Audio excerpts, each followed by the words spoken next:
Soy el coordinador del grupo Apocalipsis Adultos. Apocalipsis Adultos es un grupo de la pastoral familiar de la parroquia San Francisco de Borja. También integra la comunidad católica Apocalipsis, junto con otros 3 grupos: Apocalipsis menores, Apocalipsis universitarios, Apocalipsis jóvenes mayores y Apocalipsis adultos. Somos los 4 grupos dentro de la comunidad católica Apocalipsis, que tiene como espiritualidad la excelencia divina, ¿no? Y en base a esta espiritualidad tratamos de conducirnos muy bien en la vida.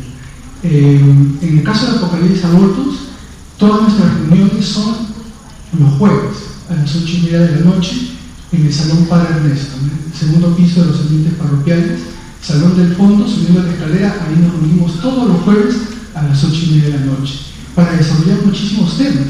Como ustedes pueden apreciar en el folleto que les hemos repartido, entre nuestros temas hay temas de catecismo de la Iglesia Católica, doctrina social, también reflexión bíblica, y últimamente estamos desarrollando la exhortación del Papa Francisco, Amoris Laetitia. También, añadido a esas charlas, colaboramos en el coro de Apocalipsis, ¿no? Todos los 4 grupos de Apocalipsis cantan en las misas que la parroquia asigna a la comunidad Apocalipsis, ¿no? En esta oportunidad hemos organizado esta segunda charla de Apocalipsis adultos, una charla abierta, con mucho esfuerzo, con mucho cariño para toda la feligresía de San Borja. En este caso hemos puesto un título un tanto provocador: Jesús, ¿estás contento con mi vida? Jesús, ¿estás contento con mi estilo de vida? Jesús, ¿estás contento con la manera que tengo yo de tomar decisiones en la vida? Claro, porque estamos viviendo en un contexto, en un mundo cada vez más complejo, donde cada vez tenemos que pensar en más cosas. Entonces, qué importante es poder tener la capacidad de reflexionar a profundidad, poder tener la capacidad de discernir. Discernir es la palabra clave dentro de la charla de este día, el discernimiento espiritual ignaciano. Ese es el tema a fondo del día de hoy, y para lo cual tenemos la gran bendición de Dios de poder contar con el padre Gerardo Aste Salazar, sacerdote jesuita, doctor en Sagrada Teología de la prestigiosa Universidad Gregoriana de Roma y también director del Centro de Espiritualidad Ignaciana. Él también es autor de un libro muy interesante, Dando razones para nuestra esperanza, los inicios del cristianismo. Un libro muy bueno que yo les recomiendo y que al final de la charla nosotros podemos acercarnos para adquirirlo. Solamente 20 soles, estaremos esperándolos a la salida al final de la charla. Entonces, sin más preámbulos, los dejo con el padre Gerardo Aste Salazar con el tema el discernimiento espiritual ignaciano. Muchísimas gracias.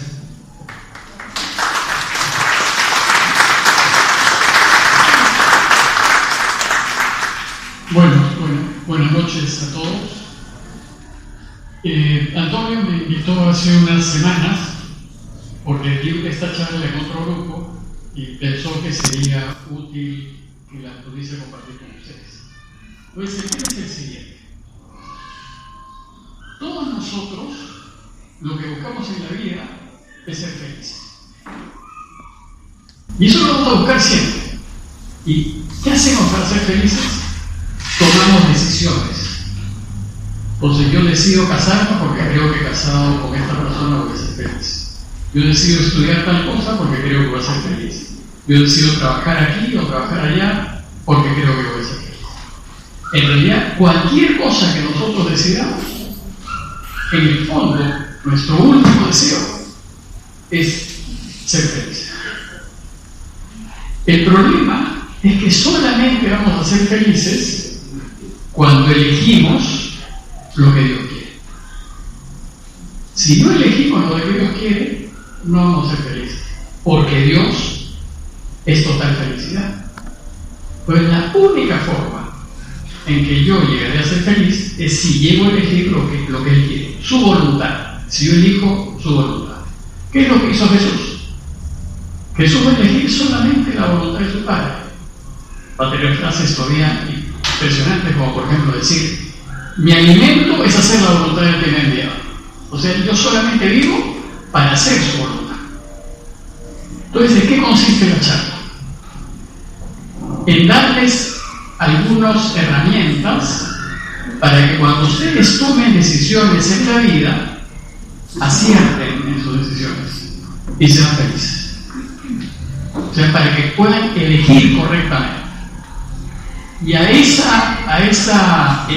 arte de tomar decisiones correctas se llama discernimiento. El inventor de, bueno, en realidad eso está en la Escritura, está en el Nuevo Testamento por todos lados, lo que pasa es que no sabemos leer en esa clave. Pero el que logra,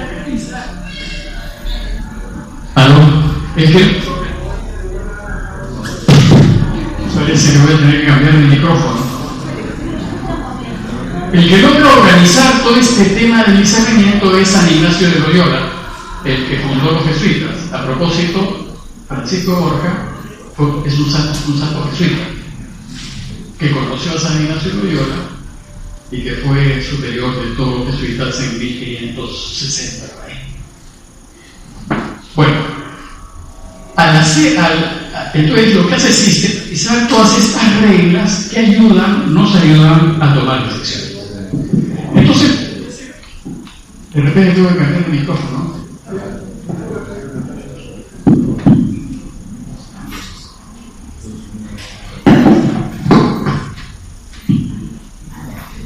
Bueno.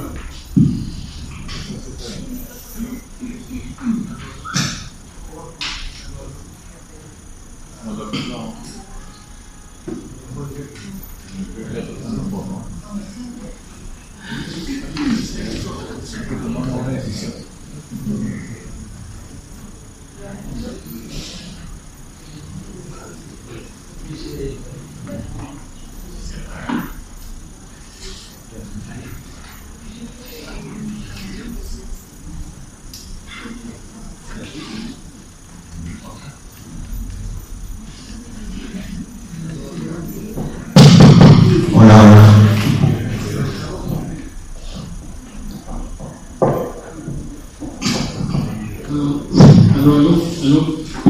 ¿Se escucha algo? Bueno, por lo menos un poquito más. Entonces, ¿qué cosa es lo que les voy a compartir? El discernimiento, que es el arte de tomar decisiones a la luz de Dios para que podamos nosotros acertar y ser felices. Pero les voy a presentar un resumen de lo que Ignacio llama las primeras reglas, las primeras orientaciones para saber cómo tomar una decisión. Entonces empezamos. Ya tenemos claro lo que vamos a hacer. Bien. Lo primero que hay que hacer para poder entender cómo tomar unas decisiones es reconocer que existen dos fuerzas espirituales que trabajan en cada uno de nosotros y que se llaman el buen espíritu y el mal espíritu. ¿Qué cosas son el buen espíritu y el mal espíritu? Esos tres los evangelios, ustedes van a reconocer una vez que yo les vaya hablando cómo están. Según Ignacio Loyola, para poder tomar decisiones correctas, primero tenemos que distinguir y separar tres fuerzas espirituales que actúan en todos nosotros. Hay dos fuerzas externas a mí que están fuera, que no son propiamente mías, pero que me influyen, y una fuerza propia mía, que sale de mi total libertad. La primera fuerza externa es el buen espíritu. Es una fuerza positiva que me va a proponer todas aquellas alternativas que me acercan a Dios. Se le conoce en la tradición espiritual de la Iglesia como el buen espíritu o el ángel bueno. La otra fuerza externa es el mal espíritu. Es negativo y nos propone todas aquellas alternativas que me alejan o me separan de Dios, pero siempre las presenta positivamente. Y se le conoce como mal espíritu o ángel malo. Estas dos fuerzas funcionan en todos nosotros, están siempre presentes cada vez que vamos a tomar una decisión. Les voy a dar ejemplo para que ustedes se den cuenta de cómo funciona eso. Ignacio llama al mal espíritu, lo llama el enemigo de nuestra naturaleza o simplemente el enemigo. La palabra Satanás es una palabra aramea hebrea que significa enemigo. O sea, Satanás significa enemigo.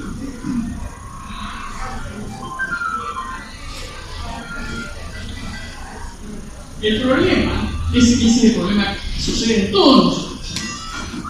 El bueno y el malo siempre van a intervenir en cualquier decisión que tomemos.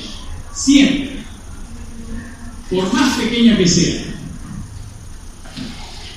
Siempre que vamos a tomar una decisión, esos espíritus actúan. La imaginación popular los presenta de esta manera. Ustedes habrán visto al frente primero que se ese señor. Tiene que tomar una decisión y duda entre dos alternativas.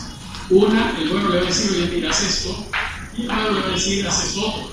Entonces, así nos pasa así. Y vamos a un ejemplo sencillísimo. Vamos a suponer que vamos en una combi o en un ómnibus. Estamos sentados y viene una señora mayor y no hay sitio. Yo tengo que decidir, ¿le doy el sitio o no se lo doy? Tengo que decidir. Esto pasa rapidísimo. ¿Qué va a decir el bueno? Me va a hacer pensar y me va a decir, oye, dáselo, pues la señora está cansada, es mayor que tú puedes estar parado. Y el malo, ¿qué me va a decir? Tú has pagado tu pasaje, tú tienes derecho, tú también tienes derecho. Todo eso pasa en la cabeza rapidísimamente. Y entonces yo tengo que decidir si le doy o no le doy el asiento. Si le doy el asiento, me voy a parar, voy a estar incómodo, pero en el fondo voy a estar tranquilo. Si decido no darle el asiento, me voy a hacer dormido. Para no quedar mal. Hasta que alguien me dice, oye, levántate y dale el asiento, yo me entrego. Porque ahí no me queda otra que darle. Bueno, esta es una cosa muy sencilla para que ustedes vean cómo intervienen estas figuras. Intervienen en nuestros pensamientos. Y vamos a estar rapidísimamente pensando, ¿se lo doy o no se lo doy?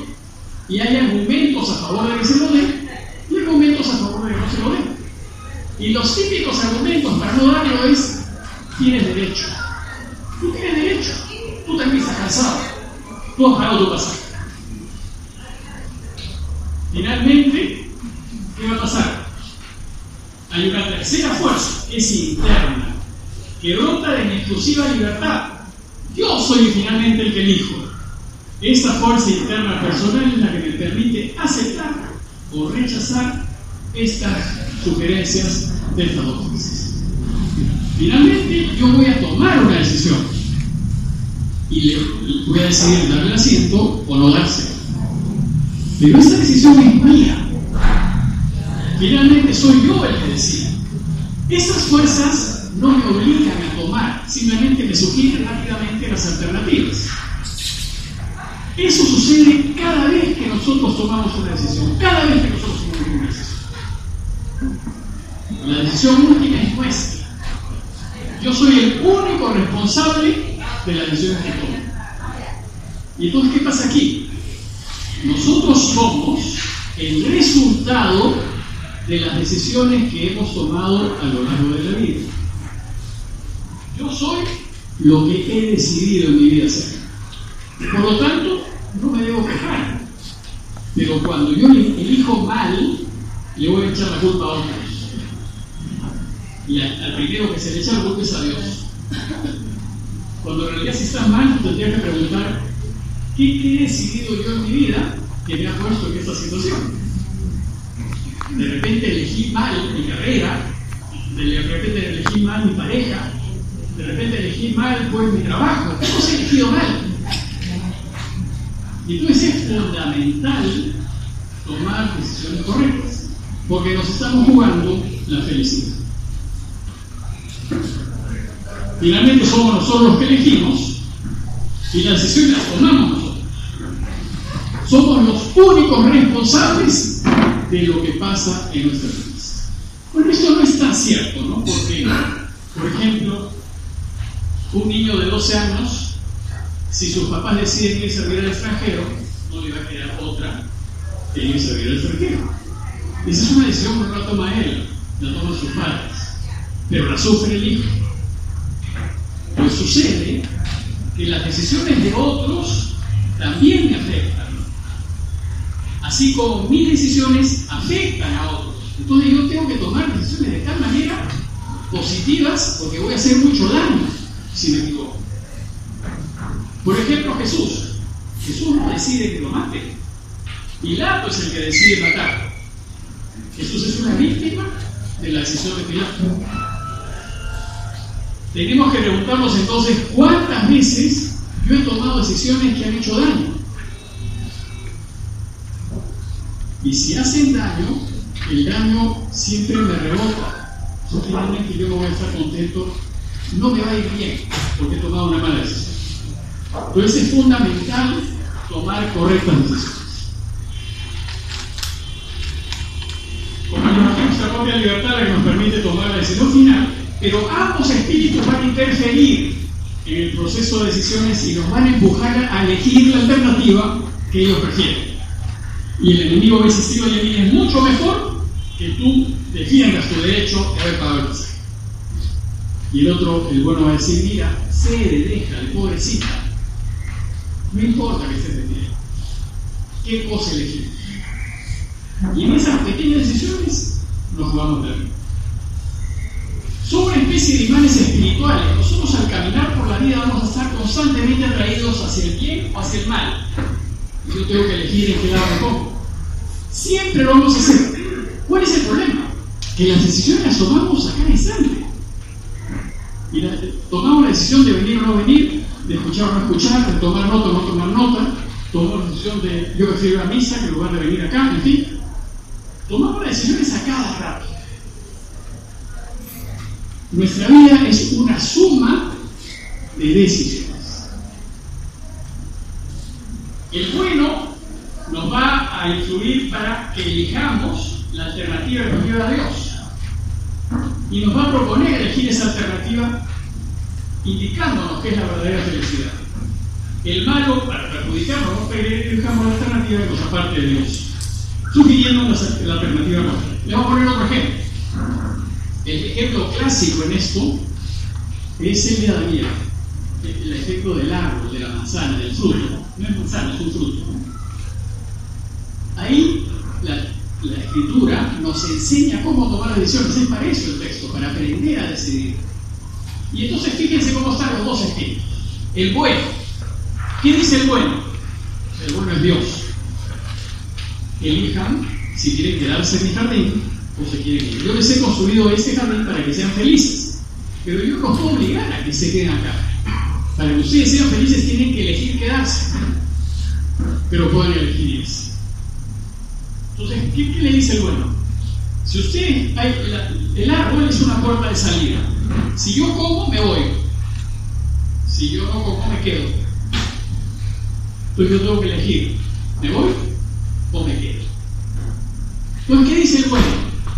No comas, porque si comes vas a morir y yo no quiero que mueras. ¿Y qué dice el malo?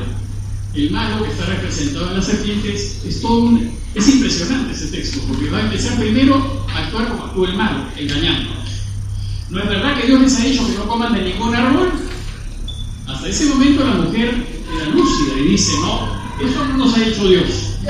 Dios nos ha dicho que podemos comer de todo, menos del árbol, ese árbol que nos saca del jardín. Si lo comemos vamos a morir. ¿Y el enemigo qué va a decir? ¿Y quién le ha dicho que vas a morir? O sea, nos mete la duda. Nos cuestiona lo que Dios está proponiendo. Dios ha dicho que va a morir y el otro dice: ¿y quién te ha dicho que va a morir? Lo que pasa es que Dios es envidioso. Lo que pasa es que Dios no quiere que tú comas, porque si tú comes te vas a parecer a Él. Y entonces nos engaña. Y finalmente la mujer tiene que tomar una decisión: ¿come o no come? Si come se va, si no come se queda. ¿Y qué hace la mujer? Elige comer porque le hace caso al malo. ¿Y qué significa entonces? Que pierde la felicidad, porque le saca a Dios a lo que le da la felicidad. El problema no se queda ahí. Bueno, el pecado es precisamente eso, ¿no? Cuando yo elijo mal. Eso, el pecado es el que tomó una decisión contra Dios. El problema es que la decisión de la mujer no se queda con la mujer, sino que le da al hombre. Y el hombre, el saco largo, come. Y entonces también se va. Entonces van los dos. Porque el pecado se socializa. El pecado es socializa.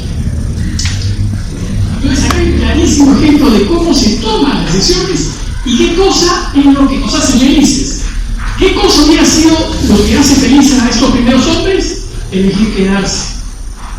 Eso es lo que hubiese hecho feliz a ellos, porque iban a estar con Dios, iban a tener todo. Pero estos primeros hombres no le creen a Dios. Y entonces eligen irse. ¿Y cuál es la consecuencia? Lo pierden todo. Eso es lo que sucede cada vez que nosotros tomamos una decisión equivocada. Cuando no elegimos lo de Dios, vamos a ser infelices.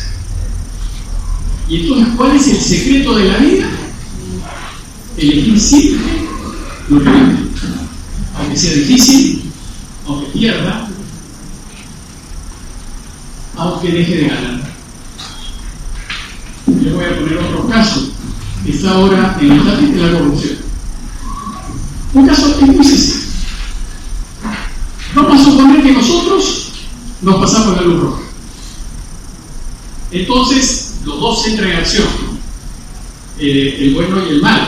Pero hay dos sujetos que van a sufrir esa fuerza. Primero, que yo, que me la ha pasado, tengo dos alternativas.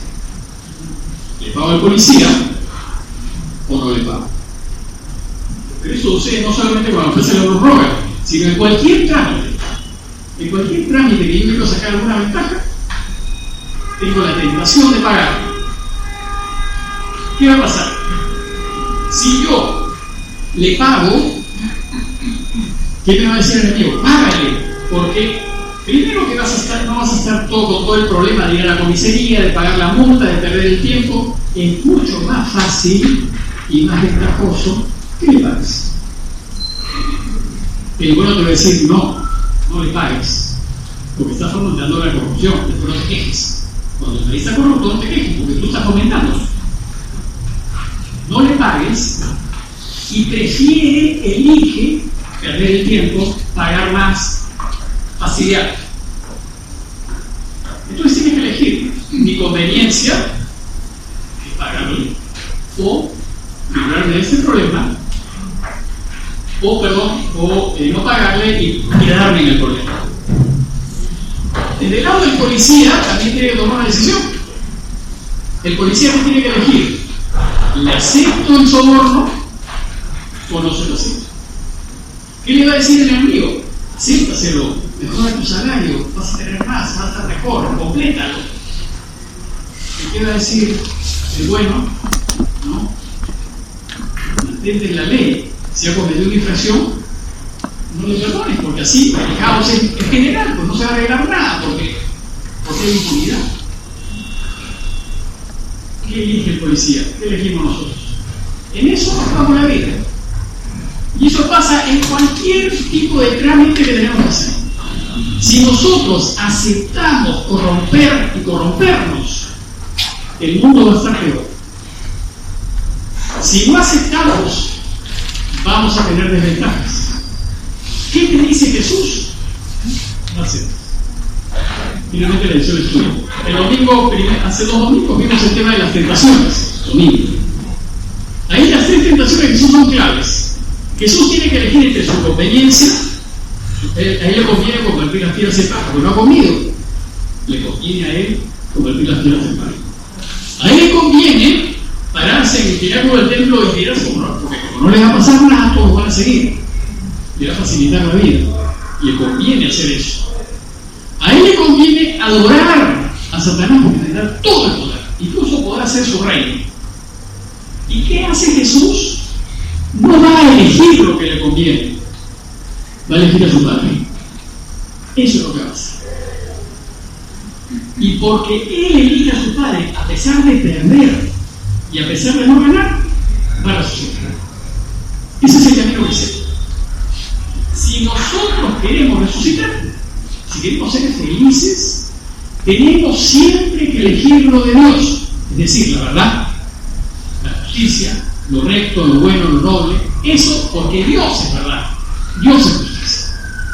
Cuando nosotros elegimos a Dios, va a ser incómodo, va a ser difícil, de repente vamos a tener mucho, pero vamos a ser felices.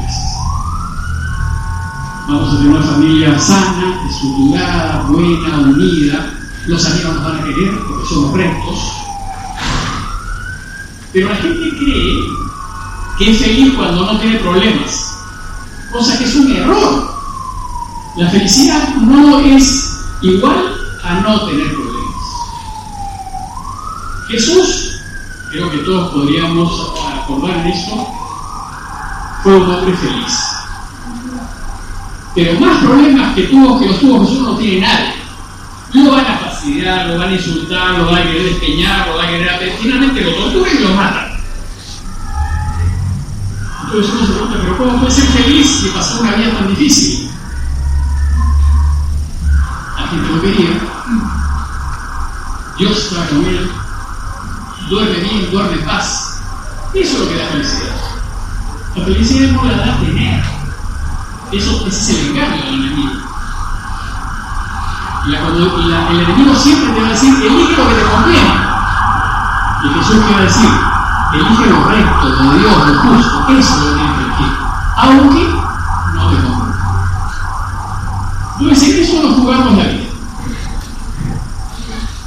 No sé si me da tiempo para terminar eso, porque si no termino vamos a tener que completar alguna cosa.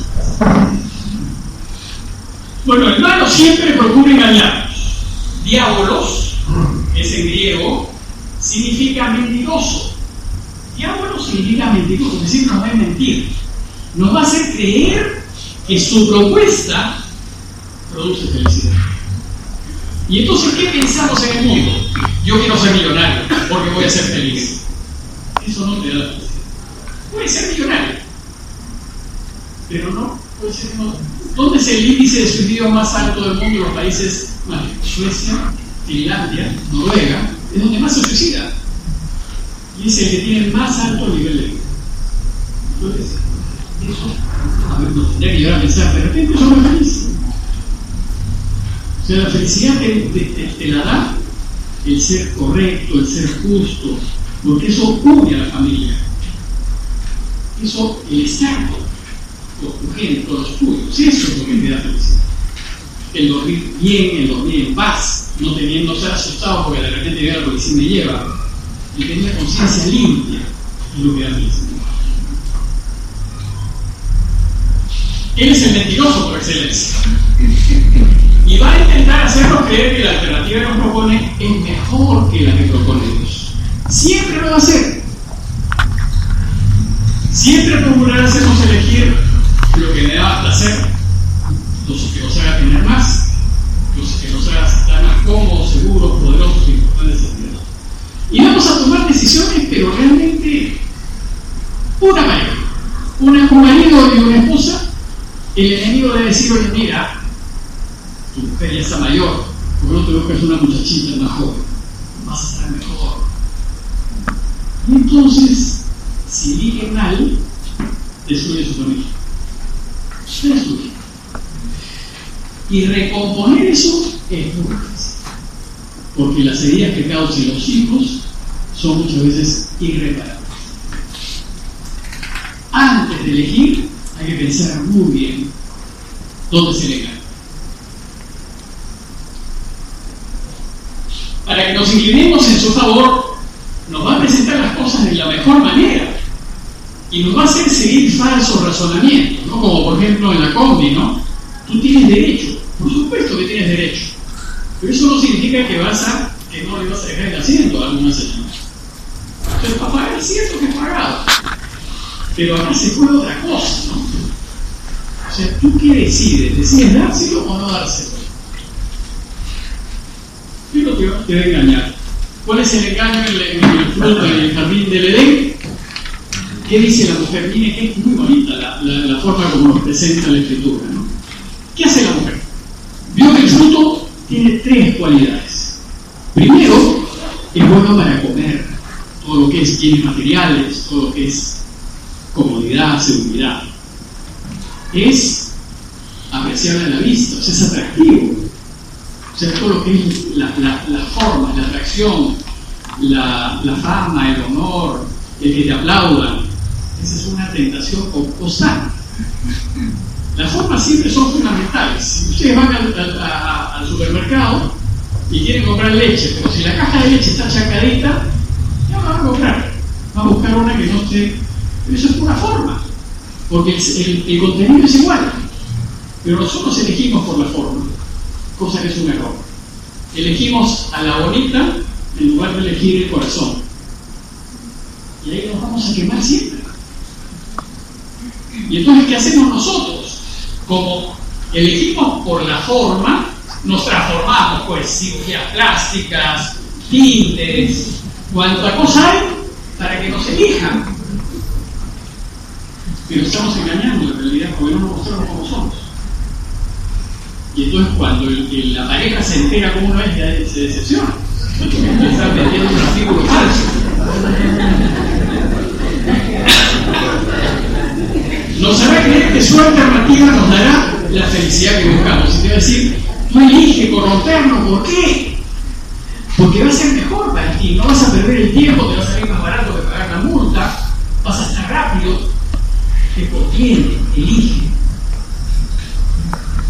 Aunque ello suponga infidelidad, traición, mentiras, injusticias, y nos va a hacer creer el enemigo, pero eso no es tan importante. ¿Y qué nos va a decir? Toma lo que no te pertenece, porque el otro tiene plata. Pero puede ser que tenga plata, pero tú no tienes ningún derecho a tomar lo que no te pertenece. Entonces nos va a engañar. Y si lo hacemos, destruimos nuestra vida. Ese es el problema. Y a eso, elegir contra lo correcto, se llama pecado. El pecado es una decisión en contra de Dios. Por eso es que el pecado nos destruye. ¿Y cómo lo hace? Haciendo que nos justifiquemos en el daño que estamos haciendo. Por ejemplo, vamos a decir, sí, mira, yo tengo derecho a quitarle al rico porque es rico. Habrá otras maneras de hacerlo, pero no le puedes quitar lo que no es tuyo. Tú no tienes derecho a quitar. A la propuesta del mal espíritu se la conoce como tentación. Estamos tentados de elegir lo que parece bueno. Eso es lo que va a pasar. Y si nosotros, en lugar de ver si realmente es bueno, nos guiamos por la apariencia y caemos en la tentación, correcto. Entonces, ¿qué cosa nos enseña Jesús? Ustedes recen y digan al Padre, no nos dejes caer en la tentación, porque vamos a perder. Ustedes elijan. El Padre Nuestro no nos dice, no tengan, que Dios no nos dé tentación. Eso no es en la bendición. Sino, no me dejes caer. Esa es la bendición. Porque todos vamos a tener tentaciones, también las tuvo Jesús. El problema no es no tener tentaciones. El problema es qué cosa decidimos. Decidimos caer en la tentación, todo. Por eso de nuevo les digo, nuestra vida la definimos en las decisiones que tomamos.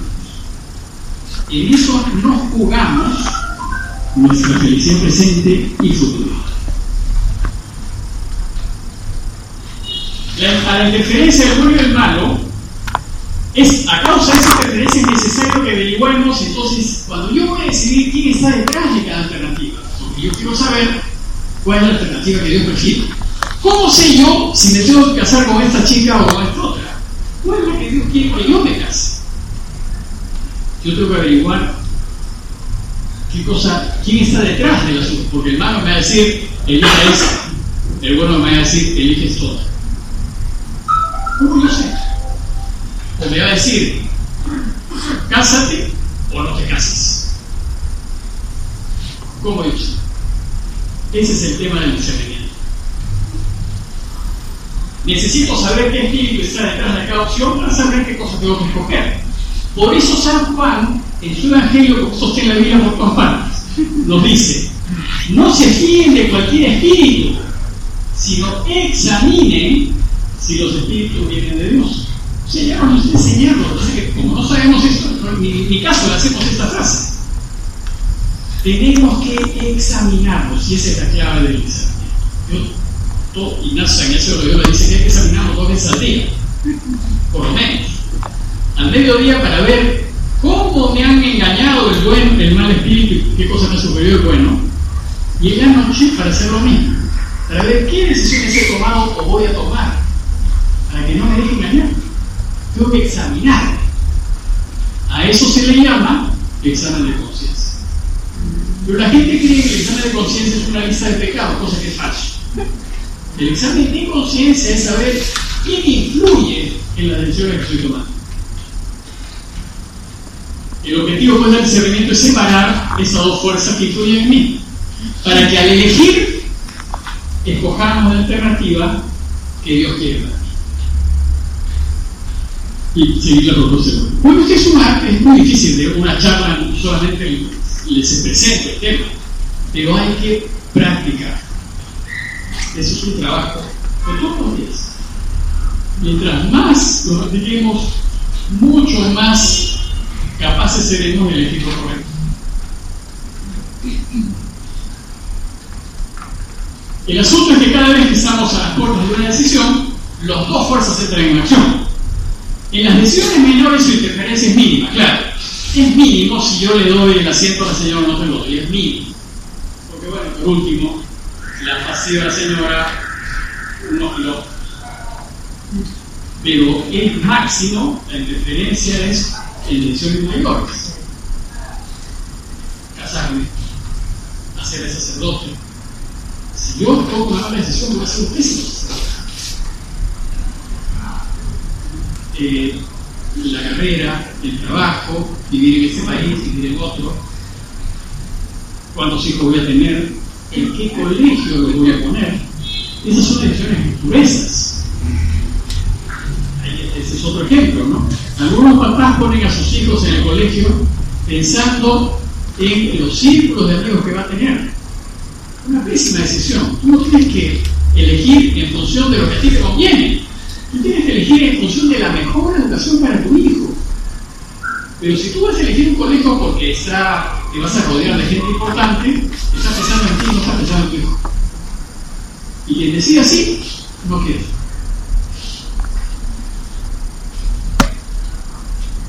Entonces, cuando vamos a tomar una decisión, los 2 espíritus nos presentan su alternativa. ¿Y cómo lo hacen? El bueno y el malo van a influir en nosotros a través de nuestros pensamientos y sentimientos. Es el caso de la combi, ¿no? Que les dije. Vamos a pensar, ¿se lo dejo o no se lo dejo? O sea, ese es nuestro pensamiento. Pero el malo te siembra sus pensamientos y el bueno te siembra los suyos. O sea, son pensamientos que yo creo que son míos, pero no son míos. Son externos a mí. El mío es mi elección final. Ese es mío. Esta influencia cuando nos afecta, nos toca, nos mueve el alma. Nos mueve. Entonces, el primer componente para tomar una decisión es distinguir entre esas 2 fuerzas espirituales, el bueno y el mal. Pero hay un segundo componente que se llama los movimientos interiores, que son producidos por los espíritus. Voy a explicarles el segundo componente antes de explicar las reglas. ¿Qué cosas son esos movimientos interiores? Se puede decir que nuestros pensamientos y sentimientos nos mueven. Cuando yo empiezo a pensar, si se lo dejo o no se lo dejo, yo voy a sentir a favor o en contra. Yo me voy a afectar. Los estados emocionales en los que nos dejan nuestros espíritus se llaman movimientos interiores. Son cambios de estado que se producen por acción, por este pensamiento. Nuestros pensamientos y sentimientos influidos por los espíritus nos mueven en una dirección o emoción. Se puede decir que las emociones del alma son los medios que usan los espíritus para inclinarnos al estímulo alternativo. Bueno, les pongo un ejemplo. Nosotros en castellano decimos, cuando vemos una escena triste o algo que me conmovió eso decir. Esto me ha movido el corazón, me ha conmovido. Bueno, esto apunta a eso, ¿no? Los pensamientos que nos generan cuando estamos tomando una decisión van a moverme el corazón, me van a conmover a favor o en contra. Eso es lo que va a pasar. Solamente lo vamos a notar cuando nos empezamos a examinar. Si no tenemos la costumbre de observarnos a nosotros mismos, ni cuenta. Entonces, cuando no nos damos cuenta, la vida nos lleva donde le dé la gana. Nosotros no controlamos nuestra vida. No somos señores de nuestra vida. Para ser señores, yo tengo que elegir lo que yo quiero para mí, no lo que me empuja la vida. La vida a veces me empuja y yo me dejo llevar y finalmente me encuentro arrinconado en una situación que yo no hubiera elegido. Porque no elegiste, pues. Has elegido, has debido elegir.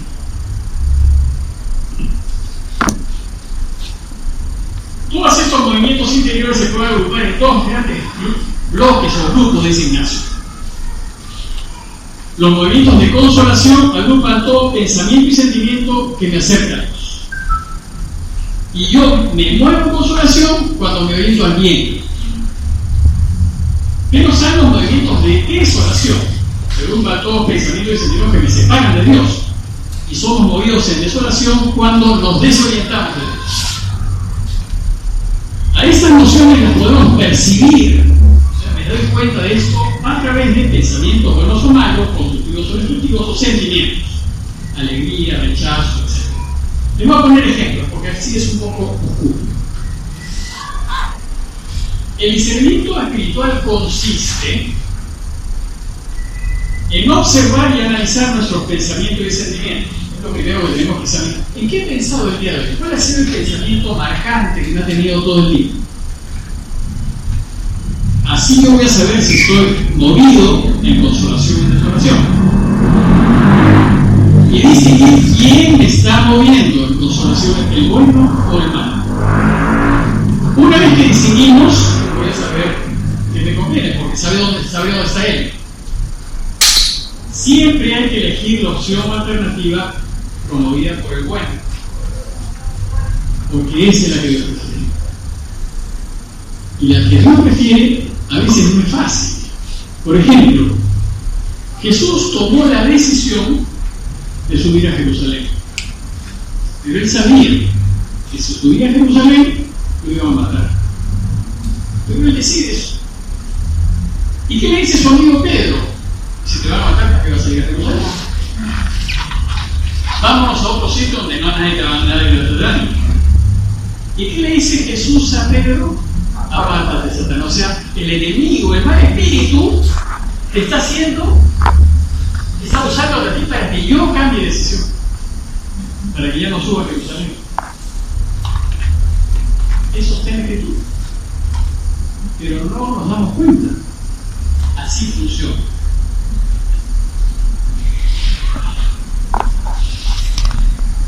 Entonces vamos a ver la consolación y desolación. Voy a empezar entonces a hablarle de las reglas y quizás así se va a aclarar un poquito más. Ignacio tiene dos juegos de reglas para ayudarnos a discernir. Ustedes, si quieren, van a internet, ponen reglas de discernimiento de San Ignacio y descargan las reglas. Son muy poquitas y les voy a comentar el primer juego. Dice la regla 3, ¿cómo yo reconozco la consolación? San Ignacio dice que para saber si estoy en consolación, que es positiva, yo puedo darme cuenta por 3 síntomas. Dice la regla, llamo consolación espiritual cuando en el alma, en el interior, se produce algún movimiento interior, mediante el cual uno viene a encenderse en amor a su Creador y Señor, y en consecuencia, cuando ninguna cosa creada sobre la tierra puede amar en sí, sino al Señor de todo. O sea, el primer síntoma de estar en consolación, tenemos que saber si estamos en consolación. El primer síntoma, de repente, ustedes lo deben haber experimentado, me levanto y sin ninguna razón en particular, me siento en paz, me siento contento, me siento querido por Dios. Si eso sucede, estoy en consolación. El segundo síntoma es más claro. Cuando uno derrama lágrimas por el amor al Señor, ya sea por el dolor de sus pecados o por la pasión de Cristo, o por cualquier otra cosa derechamente ordenada a su servicio de la base. Eso lo hemos visto con más facilidad. Si ustedes ven una película tierna, en donde hay un gesto de bondad, se van a emocionar hasta las lágrimas. Eso estoy seguro que les ha sucedido a todos. Eso es consolación. ¿Qué nos está diciendo Dios ahí? Este gesto de bondad es lo que a mí me gusta y me mueve el corazón y me emociona hasta las lágrimas. Dios ya me está indicando lo que Él quiere. Entonces, en principio, cuando yo estoy en consolación, ahí debo tomar decisiones, es lo que Dios quiere para mí. Otro ejemplo, a veces cuando uno se emociona hasta las lágrimas, por ejemplo, con un paisaje hermoso, y uno se conmueve ante una obra de arte, no sé si les ha pasado a ustedes, que uno se emociona de la belleza, porque Dios es belleza. Y entonces, lo que a mí me produce profunda alegría es la belleza de un paisaje, la belleza de una obra. Y eso es lo que nos espera al final de la vida. Si yo, al ver un paisaje, me emociono hasta las lágrimas, ¿cómo será la alegría de ver a Dios cara? La alegría de ser total. Y a eso se llama cielo. Una consolación eterna. Ojalá iremos a ver a Dios. Es decir, esta vez.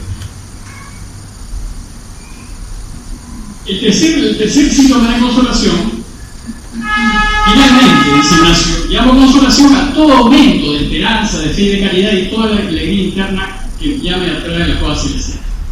Le había olvidado una cosita aquí, en la segunda. Yo estoy en consolación no porque estoy muchas veces, no solamente porque estoy contento, sino a veces por solidaridad. Cuando yo lloro con el dolor del otro, eso es consolación, porque yo me estoy conmoviendo porque el otro está sufriendo. Eso es de Dios. O cuando yo lloro por algo malo que he hecho y me arrepiento, eso es de Dios. O sea, las lágrimas no solamente son de alegría, sino son de solidaridad. Y el tercer síntoma, cada vez que yo tengo un aumento de esperanza, o sea, yo espero más en Dios, a pesar de que parece que no hay esperanza, estoy en consolación. Cuando yo tengo ganas de ayudar y me nace un gesto caritativo, mayor caridad, estoy en consolación. Cuando yo confío, yo no sé cómo va a salir esto, pero yo confío a ciegas en Dios, estoy en consolación. En el texto ese de Pedro, en donde Jesús le dice, ¿y quién dice la gente que soy yo? Uno de los discípulos dice, bueno, uno dice que eres Juan Bautista, otro que Elías, otro que... Y ustedes, dice Jesús, ¿quién dice que soy yo? Y Pedro se pone de pie delante de todos y confiesa, afirma su fe. Yo creo que tú eres el Mesías, el Hijo de Dios. ¿Y qué le iba a decir Jesús? Bienaventurado eres Pedro porque estás en consolación, porque eso te lo ha revelado mi Padre que está en los cielos. O sea, lo va a reconocer en consolación y Pedro se va a sentir totalmente honrado por el reconocimiento. Esto trae un problema porque Pedro se cree que es el centro del y cuando Jesús dice, bueno, ya que saben que soy el Mesías, les cuento porque esto va a decir en Jerusalén, Pedro se toma a pecho que ha sido la obra de Dios y entonces va a tratar de desviar a Jesús de su decisión tomada. Y Jesús le va a decir aparte, ahora Pedro, eso le va a decir, ahora Pedro, tus pensamientos ya no son de Dios. O sea, te has dejado engañar por el Padre. Es constantemente, siempre tenemos ese problema. Bueno, ¿cómo reconozco la desolación? Dice Ignacio, llamo desolación a todo lo contrario a la regla anterior, es decir, la oscuridad del alma. Cuando yo estoy viviendo la noche oscura de la fe, como dicen los santos místicos del siglo XVI. cuando soy turbado, cuando estoy movido a cosas bajas y terrenas. Por ejemplo, el tener un rollo sexual o sensual, si yo ando en esas, estoy en desolación. O sea, el enemigo me está confundiendo. Estar inquieto por agitaciones, cada vez que yo estoy en tentaciones, estoy en desolación. Solamente cuando estoy en desolación tengo tentaciones. Movido a infidencia, que va contra un aumento de fe. Sin esperanza, que va contra a más esperanza. Sin amor, que va contra a más caridad. Es decir, cuando nos encontramos todos perezosos, tibios y tristes, y dice Ignacio, como separados de su creador. Nosotros pasamos por consolaciones y desolaciones. Cuando nosotros estamos en un tiempo en donde no tengo ganas de rezar, no quiero participar de la vida eclesial, no quiero ir a misa, estoy en desolación. O sea, no tengo ganas. Estoy como separado de creador. Estoy en desolación. Estar en desolación y consolación, uno no es que esté mal, sino que son estados en los que estamos todos. El problema es, ¿qué decido yo cuando estoy en desolación? ¿O qué decido yo cuando estoy en esa? El problema es las decisiones que tomemos. ¿Jesús estuvo alguna vez en consolación y en desolación? En las dos. Todos tenemos consolaciones y desolación. Un ejemplo de consolación de Jesús es: vienen los suyos a decirle lo que han hecho, y Jesús, ¿qué hace delante de todos? Te alabo, Padre, porque has revelado estas cosas. O sea, Jesús estaba profundamente contento de lo que habían hecho. Y lo único que le nace es una oración de gratitud al Padre. Jesús está ahí en consolación. Pero Jesús tiene momentos de desolación. Las tentaciones. No, la pasión no. Porque todos podemos tener problemas. El problema no es sinónimo de desolación. Las tentaciones sí. Entonces, cuando una tentación es, Jesús está clavado en la cruz y los fariseos le dicen: si eres hijo de Dios, baja pues. Está tentado a demostrar que es hijo de Dios. Esa es una tentación. Una tentación durísima de Jesús es al final, ya después de que haberle ofrecido toda su vida a su Padre, cuando se las jugó todas. Dios mío, ¿por qué me has dado? O sea, la oscuridad del alma. ¿Dónde estás? ¿No? Que me la jugué por ti y ahora no te siento. Es una desolación tremenda de Jesús. Y después, cada vez que tiene tentaciones, está en desolación.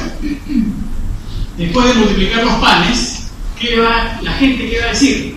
Lo busca para hacerlo rey. Jesús estuvo tentado siempre de hacerse rey, porque la gente lo quería. Pero ¿qué hace Jesús? Se va solo al monte. No quiere ser rey, rechaza esa tentación. Todos los evangelios nos están explicando eso.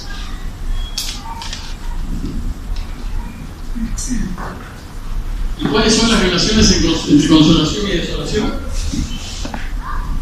Es un ciclo, ¿no? Todos pasamos por consolaciones y desolaciones desde que nacemos hasta que morimos. Siempre estaremos en algo. O estamos en consolación, o estamos en desolación, o estamos en el camino de un lado al otro. En este momento todos estamos en algo. Tenemos que saber en qué estamos.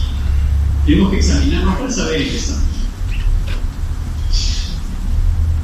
Entonces, el problema es que la consolación se sigue una a otra. Entonces, si yo estoy en consolación, debo esperar que caiga en desolación. Y si yo estoy en desolación, debo esperar estar en consolación. El problema es que hay distintos tiempos de duración. Por ejemplo, la consolación de Pedro, en la escena esa de quién dice la gente que estoy vivo, es muy breve. Va a durar el tiempo en que Jesús lo felicita y el enemigo le propone, sugiérele que no vaya. Pero puede ser una larga consolación, ¿no? Por ejemplo, en la vida religiosa, por lo menos entre nosotros, el tiempo en noviciado es una consolación. En el matrimonio, la consolación es la luna de miel. Pero uno aterriza en desolación cuando termina la prueba. Cae en desolación. Lo mismo sucede. En el noviciado no se ha consolado, pero apenas termina el noviciado, ¡pum! Cayó en desolación. Sucede eso, ¿no? Es un ciclo y tenemos que estar muy atentos. Porque lo importante es saber en qué estamos para saber cómo hay que elegir. Ese es el. Entonces, ¿qué dice Ignacio? Los pensamientos y sentimientos que salen de la consolación se oponen a los que salen de la desolación. Así como la consolación es contraria a la desolación, de la misma manera los pensamientos que salen de la consolación son contrarios a los que salen de la desolación. En el caso de la copia, si yo estoy en consolación, lo más probable es que elija dejar la situación. Es lo más probable. Pero si estoy en desolación, lo más probable es que a mí me interese lo que le pasa al Señor. Es lo más probable. En consecuencia, se hace necesario analizar los pensamientos y sentimientos que tenemos. Entonces, cuando nos examinemos, tenemos que decir, bueno, ¿qué pensamientos he tenido esta mañana o esta tarde? ¿Qué sentimientos he tenido en esta mañana o en esta tarde? ¿Por qué? Un sentimiento de desolación es el temor. Cuando el enemigo te va a hacer sentir miedo para paralizarte, para que no des el paso. Y muchas veces sucede cuando uno toma importantes decisiones. Por ejemplo, ¿me caso o no me caso? Entonces el enemigo te mete miedo y te paraliza y ya no quieres casarte. ¿Y qué hace Jesús? Lo primero que va a decir es, no teman, soy yo. O sea, les quita la desolación. Cuando el ángel se le presenta a María, María se asusta. ¿Y qué le va a decir? Lo primero que va a decir, no temas, María. No temas. O sea, el bueno siempre te consuela, siempre te quita el temor. Entonces, cuando nos descubramos con miedo, hay que darnos cuenta que estamos en desolación. Desconfiamos de Dios. Nunca elijamos cuando estemos con miedo, porque nos vamos a equivocar. Discernir, pues, entonces es observar esos pensamientos y sentimientos. Estos movimientos de consolación y exorción van a depender del estado espiritual en el que nos encontramos. La persona se encuentra en 3 estados espirituales. Este es un resumen muy sencillo, ¿no? Todos nos podemos encontrar en estos 3. Primero, el primer estado, el más bajo de todos, es cuando uno va de mal en peor. Cuando va de pecado en pecado, y este es el etapa de pecado. Cuando uno está en este estado, tú le puedes decir lo que sea y no te va a hacer caso. Si tú encuentras que tu amigo íntimo le está sacando la vuelta a su mujer y tú le dices, no lo hagas porque estás estudiando tu familia, no te va a hacer caso, no le va a interesar, porque estás sumergido en esta primera etapa y él no se puede hacer nada, porque no quiere eso. No quiere escuchar, no me hables, se pelea con todo el mundo. Déjame, yo soy libre, yo decido mi vida, yo tengo derecho.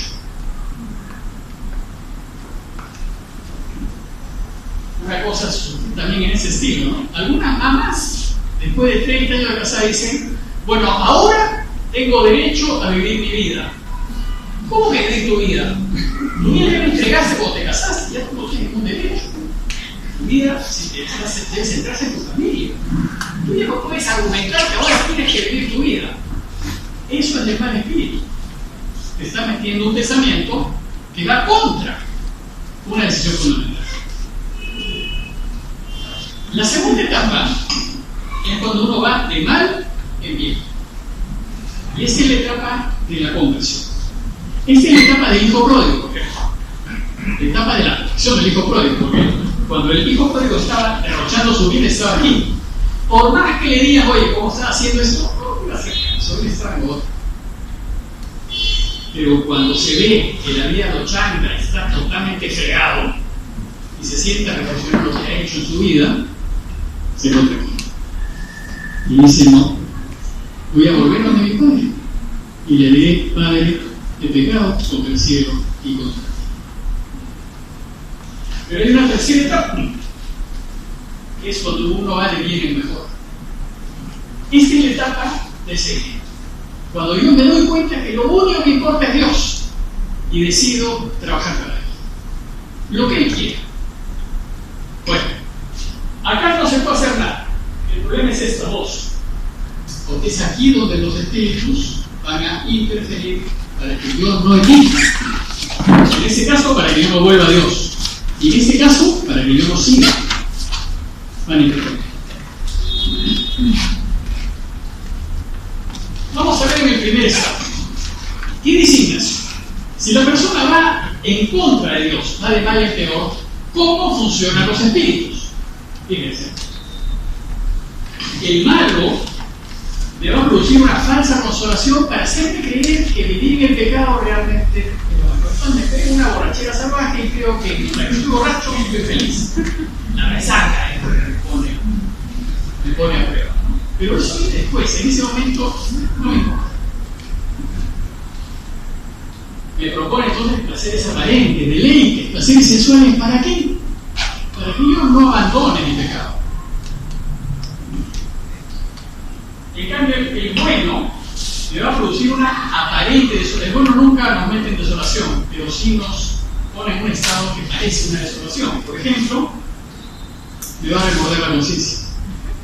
Cuando yo estoy haciendo algo malo y yo siento que esto hay algo que no está bien acá, y se me remuerde la conciencia, ese es el bueno. Y me está diciendo, mira, esto no es lo que Dios quiere para ti. Si no nos damos cuenta, no debemos hacer caso al remordimiento de conciencia. Esta es la regla, ¿no? A las personas que van del pecado mortal en pecado mortal, o sea, de mal en peor, el enemigo acostumbra a proponerles placeres aparentes y les hace imaginar deleites y placeres sensuales. ¿Para qué? Para que se mantengan y aumenten en su vicio, para que no salgan del pecado. En estas personas, el bueno, en cambio, actúa de modo contrario, hincándoles y removiéndoles las conciencias con el sensato juicio de la razón. Eso funciona, así funciona.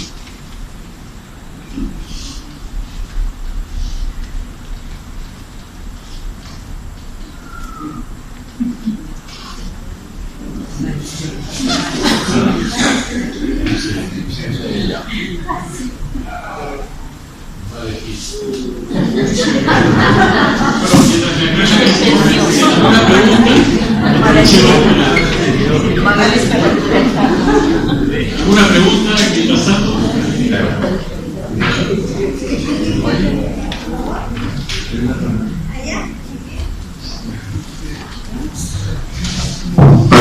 Buenas noches. Sí.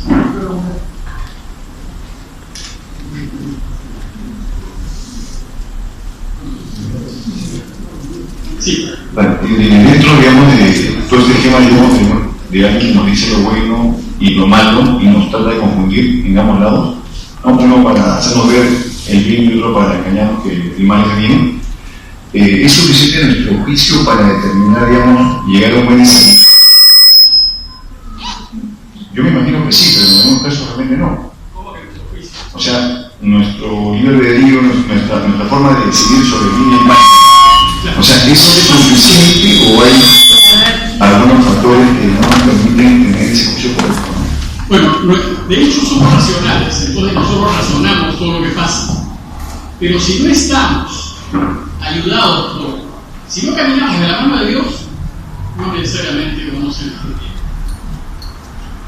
Yo tengo en realidad que tocarlo a Él, o sea, Él tiene que ser mi luz en esta decisión. Él tiene que iluminar la decisión que voy a tomar, porque si no, yo no dependo de mí mismo. Mi existencia no es producto de mi propia decisión. Cuando yo reconozco que dependo completamente de Él y lo busco, agarro su mano, ahí voy a elegir. Pero, entonces, ¿por qué? ¿Qué significa eso? Hay que rezar, pues si tú eres una persona de oración, eso no te sirve para nada. O sea, a la luz de la oración es donde tú vas a ir. En realidad, el discernimiento es un ejercicio de oración. Bueno, el segundo estado. Si la persona va en dirección a Dios, o sea, si estamos de mal en bien, estamos convirtiendo. ¿Cómo funcionan los espíritus? El bueno El bueno siempre me produce consolación, me alegra, me entusiasma, me anima. El malo va a querer que yo no decida compartir. Lo que dice la regla. A las personas que van limpiándose sus pecados y que van mejorando cada vez más, el modo que usan los espíritus es contrario, es inverso de la regla anterior. Es propio del malo molestar, entristecer y poner impedimentos, inquietando a la persona con falsas razones para que no siga adelante. Y es propio del bueno animarte y darte fuerzas y consolaciones, quitando todo impedimento para que continúe. Les pongo un ejemplo. Vamos a suponer que el marido le saca la vuelta a su mujer, y entonces está en la etapa de la conversión y dice: realmente no he debido hacer eso. Yo tengo que arreglar esto porque afectaba a mi familia, afectaba a mis hijos. Y entonces estás pensando eso y el bueno te va a decir: sí, oye, anda y arregla tu vida. ¿Y qué te va a decir el malo? No te va a recibir, ¿para qué vas a ir? Te va a tirar en la cara. ¿Para qué vas a ir? Y entonces te desanima. Entonces tú tienes que elegir a quién le hago caso. Me arriesgo a que me tire la puerta o no. El enemigo te va a desanimar a que tome la decisión. En cambio, Dios te va a animar. Es el caso del perdón, ¿no? Si yo quiero pedir perdón, me van a pasar esos pensamientos por la cabeza. Y si no me acepta el perdón, y si se molesta, peor, en fin, ¿sabe Dios qué hará? Entonces dice: no, mejor no lo pido. Y el bueno te va a decir: no, hombre, tú anda. De repente es egoísta, pero tienes que arreglar las cosas. ¿Qué decidimos? Finalmente, ¿qué decidimos? Cuando estamos en el segundo estado, en este segundo estado de mal en bien, el malo siempre nos va a mover en consolación, porque no le gusta que cambiemos y dejemos el pecado. No le gusta. Entonces, ¿qué pensamiento nos va a generar para que no cambiemos? Pensamientos desalentadores, destructivos, sin esperanzas, de vanidad, oscuros, tendiendo al desánimo. Va a hacer lo posible para que yo no elija volver al Padre. Va a hacer lo posible. Me va a dar una serie de razones, de justificaciones, de repente muchas aparentemente buenas, como por ejemplo: tengo derecho. Es una típica. Tengo derecho.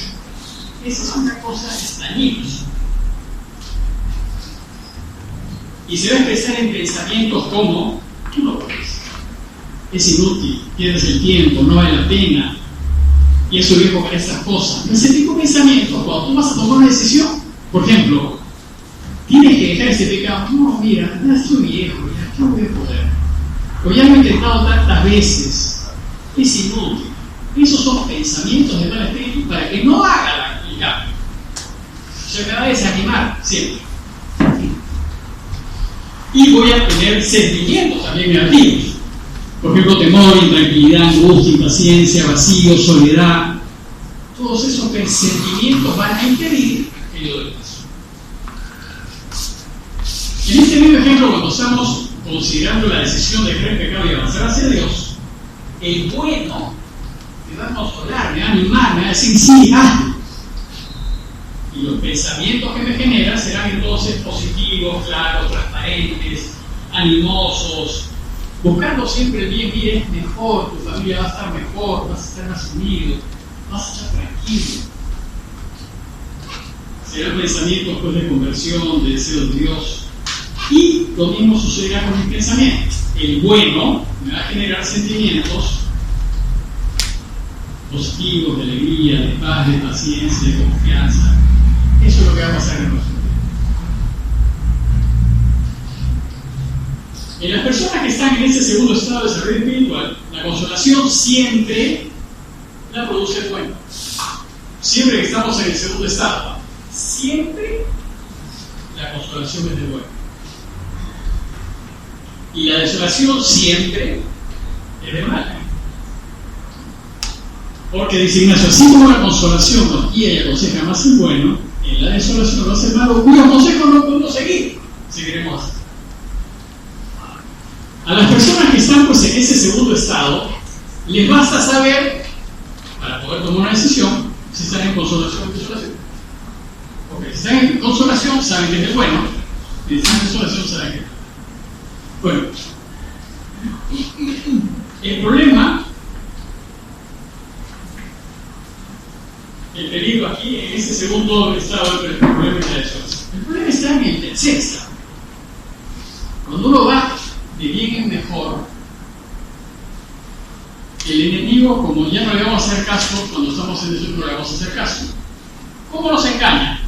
Nos genera falsas consolaciones. Ahí está. Si no distinguimos si la consolación es verdadera o falsa, vamos a caer en todo esto.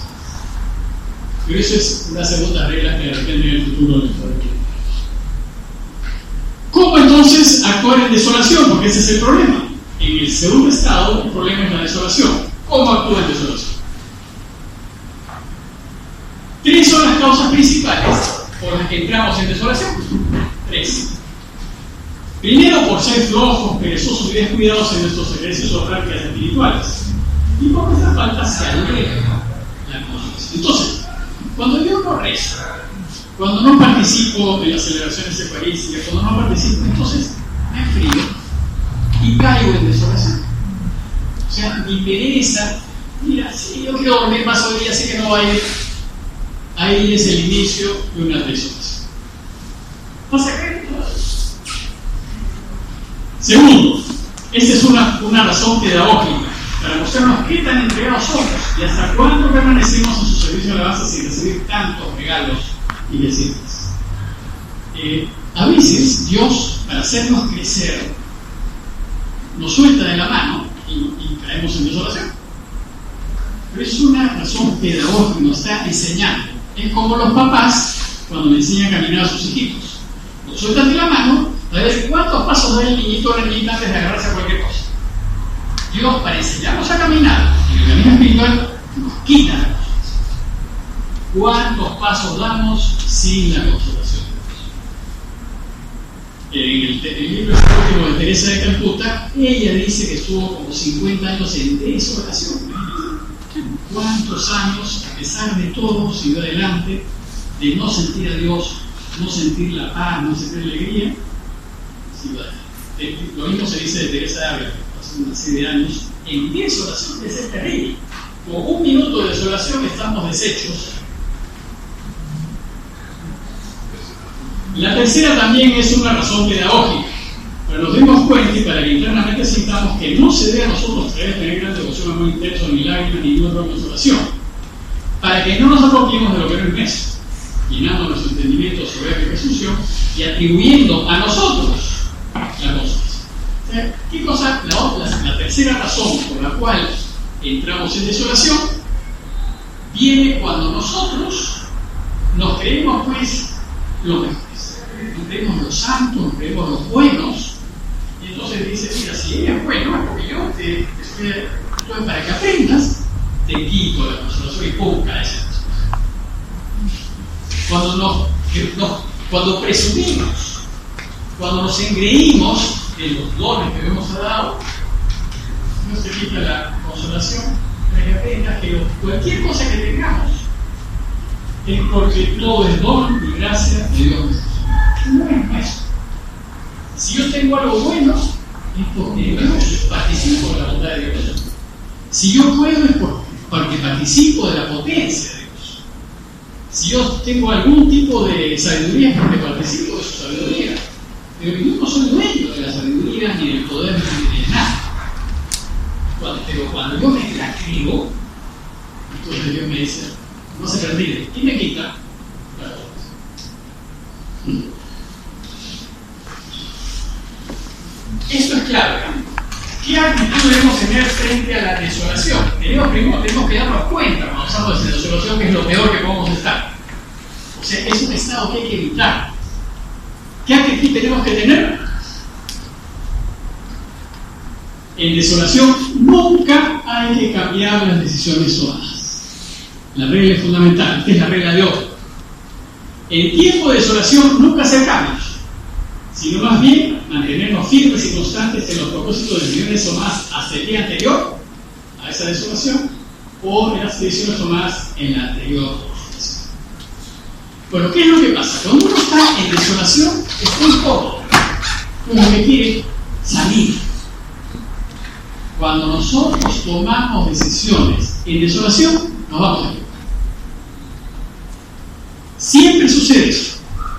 Por ejemplo, cuando una mujer está encinta, antes de casarse, tiene que decir, o me caso, para no quedar mal, por decir la familia, o no me caso.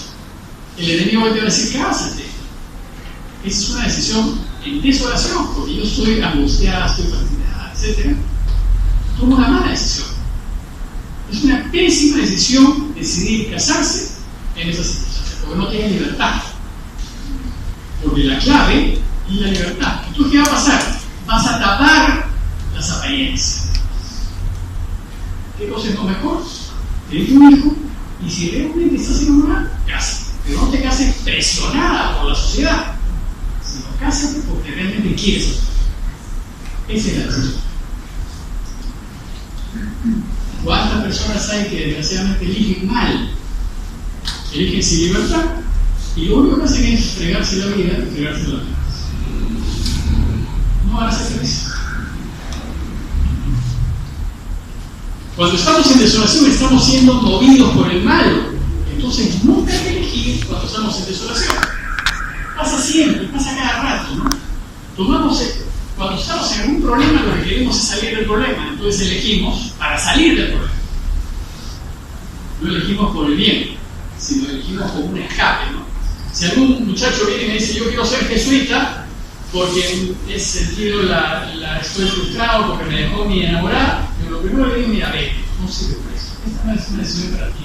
Esto no es una clínica del corazón.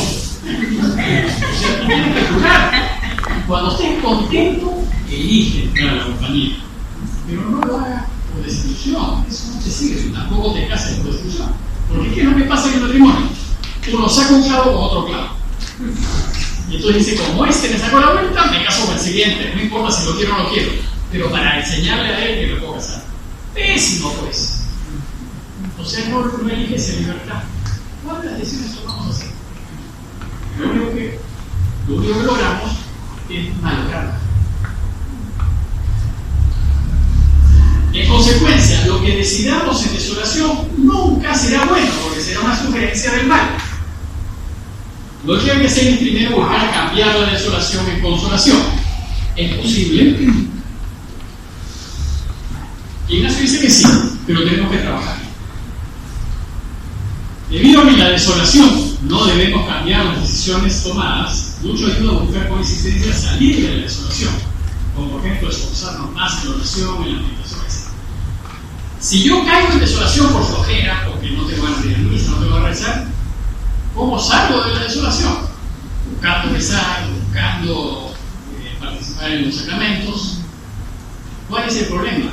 Que cuando estoy en desolación no voy a querer, va a tener que ser un esfuerzo mío. Voy a tener que realmente hacer un esfuerzo para poder ser. Pero el esfuerzo es lo que compensa. O sea, sale. Lo segundo dice Ignacio, hay que tener paciencia. El que esté en desolación, esfuércese por estar en paciencia. Es contrario a las molestias de la desolación. Y piense que puedo ser, o sea, lo único que dice Ignacio, mira, ten en cuenta que si estás en la desolación, vas a estar en la consolación. Así es que, ten paciencia. Y lo tercero, confía en Dios. Dios te quiere, Dios no te va a dejar. No te va a dejar. El que esté en desolación considere cómo el Señor le ha dejado a prueba para que resista las tentaciones y tentaciones. Pues puede hacerlo con la ayuda divina, la cual siempre le queda, aunque claramente no la siente. O sea, Dios siempre, en el caso, por ejemplo, de estos bebitos que quieren aprender a caminar, no es que los papás los dejan a ver qué les pasa. Los sueltan, pero están atentos a que no se caigan. No así es con nosotros. Dios nunca nos va a dejar caer. Tenemos que elegirlo siempre. Va a soltar, pero nunca va a querer que nos hagamos. Y la otra dice, el que esté en desolación piense que puede mucho, por la gracia suficiente para resistir todos sus enemigos tomando fuerzas. O sea, hay que confiar en Dios. Tenemos que reforzar el pilar fundamental de la vida espiritual, la total y absoluta certeza de que Dios nos quiere. Si dudamos de eso, es muy difícil cambiar. Debemos ser convencidos de que nos quiere. ¿Y cómo actuar en la consolación? Bueno, la consolación para Ignacio no es un problema, porque Ignacio dice que la consolación en este segundo estado siempre es del bueno. Entonces, aquí bueno, dos pequeñas reglitas. Prepararse para la consolación que vendrá. En esta consolación piense cómo se encontrará en la consolación que vendrá. Y tome fuerzas para ello. Y la siguiente es vivir la consolación como, o sea, no creernos porque somos los dueños de la pelota. O sea, aceptar que si algo he hecho bueno, es porque Dios me lo ha regalado. Y entonces, ¿qué dice? El que está consolado procura humillarse y bajarse cuando pueda, pensando lo poco que es durante el tiempo de la desolación, sin la gracia de la consolación. Finalmente, unas palabritas acerca de las tentaciones. ¿Qué cosas son las tentaciones? Son persuasiones y atracciones con apariencia de bien que aparecen solamente en la desolación. Solo cuando tiene desolación puede tener tentaciones. ¿Quién las produce el mal? Las cree el mentiroso, el diablo, ¿no? El mentiroso. Y lo que hace es procurar engañarnos, haciéndonos ver verdad en donde no la hay, y destruir verdad en donde no existe. Eso es lo que voy a intentar hacer. Y como es muy hábil en su mentira, nos presenta lo falso de tal manera que nos hace creer que es verdadero, a fin de que lo elijamos y nos salgamos de los caminos de Dios.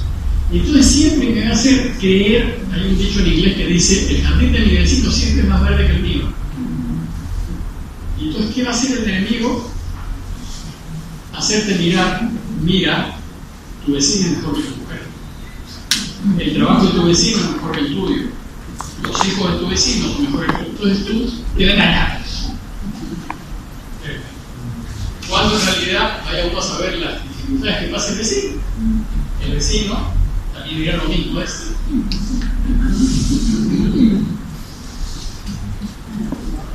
¿Y cómo nos puede tentar? Primero a través de causas. Siempre nos tienta a través de causas. Personas, parientes, amigos conocidos. Por ejemplo, el caso de Pedro. Jesús es tentado a dejar su decisión de subir a Jerusalén por su amigo Pedro. Pero el malo no es Pedro, es el enemigo que toma a Pedro para que a través de Pedro decida. Por ejemplo, en mi caso, yo tomé la decisión de ser jesuita cuando tenía 28 años. Y bueno, me iba muy bien en la vida y tomé una decisión sin que mi familia, yo vivía en el extranjero, no sabía, y vine a decirles que hacía eso. Y mi tío, que me quería, hermano de mi mamá, que me quería mucho, me llama aparte y me dice: pero ¿cómo vas a hacer esa locura? ¿Cómo vas a dejar todo lo que has hecho? O sea, él me quería ayudar. O sea, su deseo era que yo no me equivocase en la decisión que estaba tomando. Pero claramente yo con mucha claridad había decidido que esto era lo que Dios quería para él. Su sugerencia era lo que él creía que era mi conveniencia. Bueno, le agradecí, le dije que ya yo era adulto, que ya yo sabía lo que me dejase tranquilo, que yo decidía mi vida. Pero eso pasa muy a menudo, ¿no? Nosotros aconsejamos y de repente nosotros estamos siendo movidos por el enemigo y estamos desviando a otro de su elección. Eso sucede mucho con los padres que quieren dirigir a los hijos en lo que tienen que estudiar los hijos. Eso está mal. Pero es que el enemigo, mi hijo quiere ser heladero cuando sea grande, ¿qué te importa? Que sea heladero, de repente feliz siendo heladero. No, pero es que yo quiero que sea ingeniero. Pero a ti, ¿qué te importa? O sea, es la vida de tu hijo. Pero nosotros queremos dirigir la vida de los demás. Lo único que vamos a hacer es un daño.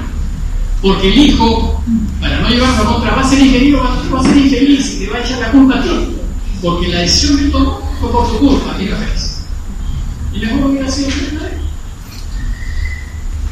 Bueno, cuando nosotros decidimos vivir, nosotros pensando, porque nosotros, digamos, transmitimos a los demás mis sueños. O sea, yo hubiera querido ser ingeniero. Yo quiero que mi hijo lo sea. ¿Qué para tu hijo decidir su vida? Bueno, muchas veces nos equivocamos. Pero no solamente nos engaña a través de personas, sino a través de circunstancias, de libros, de revistas, de películas, de internet, de conversaciones. ¿Qué nos va a decir el enemigo? Oye, mira, si quieres ser feliz, haz clic acá. Es un clic. Vas a tener mucho placer. Y además te va a engañar y nadie se va a enterar, cosa que es falso. Porque siempre queda grabado en el disco duro que has entrado a esa página, pues. Tú puedes borrar tu historia, pero el técnico que sabe va a decir, anda, mira lo que veías. Pues, bueno, estás a un clic. Además te va a decir, es solo un clic. Elige. Las películas, ¿no? O sea, si yo estoy viendo una película que yo sé que a mí me hace daño, yo me voy. Si una película me deja inquieto, me deja perturbado, yo me voy. Y eso a mí me da paz. Pero ustedes, cada uno es feliz.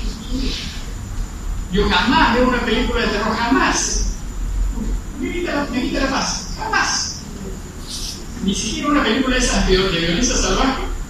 No me ayudan. Y evidentemente, las películas de alto contenido sexual ciertamente no me ayudan. Entonces digo, pero la decisión cada uno aquí. ¿Tú qué quieres hacer con tu vida? Tú vas a hacer de tu vida lo que tú decidas.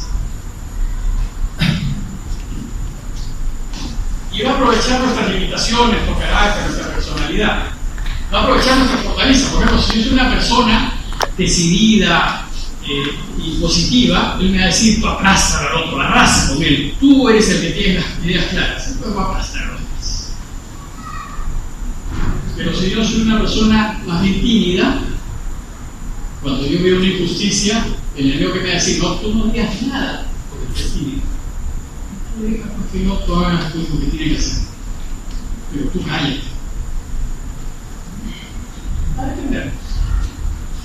Y el enemigo nos lleva a sostener pensamientos, ideas, proyectos, propuestas, etcétera, que no son de Dios, porque dividen, obstaculizan la comunión y crean penales. Si yo digo algo que divide, eso no es de Dios. Si yo sostengo una postura que separa, que rompe, que desune, eso no es de Dios. Y me lleva a descalificar al prójimo para desacreditarlo y destruir todo esfuerzo mío. Y además me voy a justificar. Siempre yo tengo, es como el inicio de semana, es que la profesora no me quiere. Es una típica disculpa. Lo que pasa es que tú algo tienes que haber hecho. No, ella, siempre nosotros sí la culpa. Yo nunca tengo. ¿Y en qué momento nos sientes? Es otro momento clave, importantísimo. Siempre que hay un motivo incómodo o desagradable, voy a ser tentado. Siempre. Entonces, ¿cuándo me tientan? Cuando estoy en una dificultad. Cuando estoy ante una necesidad, una urgencia, un dolor, una pena, un fracaso, una burla, un sufrimiento, un vacío, una soledad. ¿Qué me va a decir el enemigo cuando estoy ante un rechazo, una incomprensión? Me va a decir, ¿y para qué vas a estar pasando estas dificultades? Toma decisiones que te saquen de eso. Arréglate la vida. Si te engañó, engaña tú también. Si te sienten en una dificultad económica, pues toma lo que es tuyo. Facilítate las cosas. Siempre que estoy en una situación difícil, ahí me va a tentar. Solucionate la vida. Cuando estamos débiles y necesitados como separados del Señor, son causas desagradables que usa el mal espíritu para que salgamos de ella con propuestas que no son de Dios. Lo único que hacemos en este caso es una aparente salida, porque el resultado es el desastre. Yo recuerdo un tiempo trabajé en el norte, en Jaén. Tenemos una jueza que la tenemos en nuestra responsabilidad. Y había una campesina, una familia campesina muy cerca de donde vivíamos nosotros. Y siempre que pasaba, por ejemplo, tengo una hijita de 12 años. Un día pasó, oye, tu hijita, se la robaron, padre. ¿Cómo que se la robaron? Sí, pasó un muchacho y se la llevó. ¿Pero qué pasó? Se la robaron porque ella quiso que se la robasen. ¿Y por qué quiso que se la robasen? Porque desde que tenía uso de razón, tenía que cuidar al cuy, cuidar al hermanito, cortar leña. La chiquita no tuvo infancia. Lo único que quería era salir de su casa. En esa situación de dificultad, el primero que pasó por delante se fue a comer. Una decisión en desobediencia. ¿Y qué pasó? Al año regresó abandonada y encima. Eso es lo que pasa cuando tomamos la decisión en desobediencia. ¿Y qué estrategias usa el enemigo? 3 estrategias. Primero se hace, Ignacio nos quiere hacer una comparación de la fuerza del hombre y la debilidad de la menos fuerza de la mujer. Lo dice lo siguiente. El enemigo se fortalece, mejor le doy el ejemplo directamente, ¿no? El enemigo se hace como mujer al ser débil y a la vez tenaz. Porque así como es propio de la mujer cuando discute con un hombre perder ánimo y abandonar cuando lo que hace frente, al contrario, si el hombre comienza a huir perdiendo ánimo, la ira, la venganza y ferocidad de la mujer es muy grande sin medida. De la misma manera, dice, es propio del enemigo debilitarse y perder ánimo abandonando sus tentaciones. Cuando la persona se enfrenta a las tentaciones del enemigo, haciendo exactamente lo opuesto. Por el contrario, si la persona que se ejercita comienza a tener temor y perder ánimo para hacer las tentaciones, no hay que ser tan fiera sobre la tierra, como el enemigo es nuestra naturaleza y conseguir su intención con tan crecientes. ¿Qué nos dice esta regla? El enemigo va a usar la táctica de la fuerza y de la debilidad. Te va a tentar. Si tú eres fuerte y rechazas rápidamente la tentación, se va a ir, no va a poder. Pero si tú dudas un poquito y empiezas a vacilar, te va a destruir. Esa es la táctica. Por ejemplo, cuando uno hace ejercicios espirituales, todo eso que les cuento es fruto de los ejercicios espirituales de San Ignacio. Esto es el corazón de los ejercicios, ¿no? Uno tiene que hacer los ejercicios, pero los ejercicios consisten en hacer varios ejercicios de 1 hora de oración. Entonces, ¿qué te dice el enemigo? Bueno, ya has hecho 4 horas de oración, ¿por qué no, en lugar de hacer 1 hora, hacer media hora? Ignacio me dice, cuando tú sientas la tentación de acortar tu tiempo, aumentalo. Ya es 1:30. Y ya no te va a molestar el enemigo porque sabe que no puede. Y pongo otro ejemplo más práctico. Yo le estoy sacando la vuelta a mi mujer y decido, mire, esto no puede ser, yo tengo que cambiar y corto. Mi decisión es cortar tajante y radicalmente. Y el enemigo te dice, pero por si acaso, guarda el teléfono. Uno nunca sabe lo que puede pasar. Si tú no cierras completamente la puerta y rompes el teléfono, te fregaste. Porque está mal. La decisión tiene que ser radical, cortar totalmente. Si tú dudas y dices, bueno, mira, uno nunca sabe, en el momento que tienes alguna dificultad, vas a llevar. Entonces la regla es, tienes que ser fuerte, tienes que ser radical, no puedes dar concesiones, porque vas a perder. La segunda estrategia es que se hace como vano enamorado, dice Ignacio. Se desarrolla en el secreto y desaparece ante la claridad. El enemigo se hace como un falso enamorado, al querer ser secreto y no descubierto. Porque así como el hombre inescrupuloso, por aprovecharse, pretende a la hija de un buen padre o a la mujer de un buen marido, quiere que sus palabras y engaños se mantengan en secreto. Y mucho le molesta cuando la hija al padre o la mujer al marido le cuentan sus vanas palabras y su intención depravada, porque fácilmente se da cuenta que no podrá salirse con la suya. De la misma manera, cuando el enemigo de la naturaleza humana trae sus astucias y persuasiones al alma recta, quiere que estas sean recibidas y guardadas en secreto. Pero cuando las descubre su buen confesor o a otra persona espiritual que conozca sus engaños, mucho le molesta, porque se da cuenta que no podrá salirse con la suya, pues serán descubiertos sus evidentes engaños. ¿Cuál es el problema? Les pongo un ejemplo. Cuando yo era adolescente, mi hermana es un año menor que yo, y le dice a mi mamá, quiero que me des permiso para ir a la matiné, pues en ese tiempo, con mis amigas. Y mi mamá le dice esto, mira, va a llegar la matiné. Pero, si un hombre se sienta al costado de ustedes y las comienza a fastidiar, ustedes griten, hagan un escándalo, que se prenda la luz y que se vea la función. Y ese señor se va a ir y no les va a poder hacer nada, porque ha quedado una descubierta. Pero si ustedes, ante esta persona, se asustan y no dicen nada y se paralizan, les va a hacer nada. El enemigo es así. Cuando nosotros nos asustamos y guardamos ese, porque así te va a decir, mira, esto que quede entre nosotros dos, no se lo digo a nadie. Mala cosa. Si tú hay algo que tú no puedes decir sobre todos, es que no hay algo que saber. Porque si estuviese bien, no tendrías ninguna dificultad en compartir. Pero cuando la cosa está tuya y no quieres, entonces el enemigo te va a decir que quede en secreto. Mala cosa. Y va a decir, lo mejor es la claridad y la transparencia. Eso habría que decir sobre los congresistas.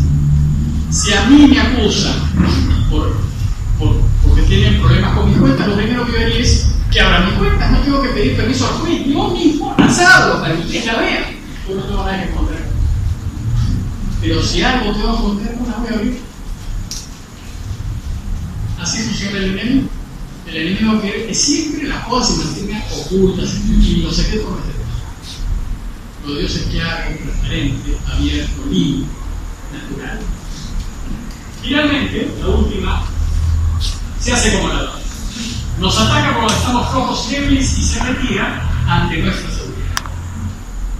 El enemigo se hace como un aligero para vencer y robar lo que desea, porque así como un aligero o delincuente del campo tomando posesión y mirando las fuerzas y seguridad de una propiedad le ataca por la parte más débil, de la misma manera el enemigo mire en torno a todas nuestras virtudes, propiedades y morales, y cuando nos encuentra más débiles y más necesitados, por ahí nos ataca y procura. Por eso esta única estrategia, y si el enemigo funciona como un ladrón, si va a querer robar una casa, va a mirar por dónde se puede meter, por donde es más fácil. Si es más fácil por el techo, se meterá por el techo. Si es más fácil por la ventana, se meterá por la ventana. Eso mismo hacemos nosotros. Va a mirar y ver cuáles son mis debilidades. Mi debilidad es el dinero, mi debilidad es la afectividad. ¿Cuál es mi debilidad? Porque mi debilidad me va a atacar y me va a atacar hasta que me destruya. ¿Qué tengo que hacer? Reforzar.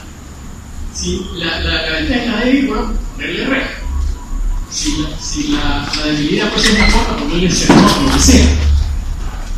En mi vida personal, si mi debilidad es la parte material, pues tengo que trabajar para asegurar eso. Si mi debilidad es la parte afectiva, la parte sexual, lo que sea, eso lo tengo que trabajar para que por ahí no me desuelva. Bueno, con esto pues hemos terminado. Me ha salido un poquito larga la cosa, pero creo que es.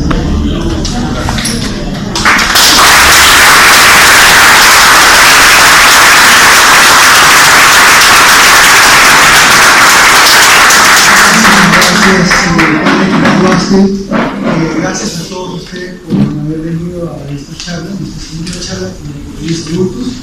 Les hemos repartido un pequeño ciclo de conferencias, ciclo de charlas, una cuaresma diferente, ¿no? Apoyándolo siempre en su camino cuaresmal.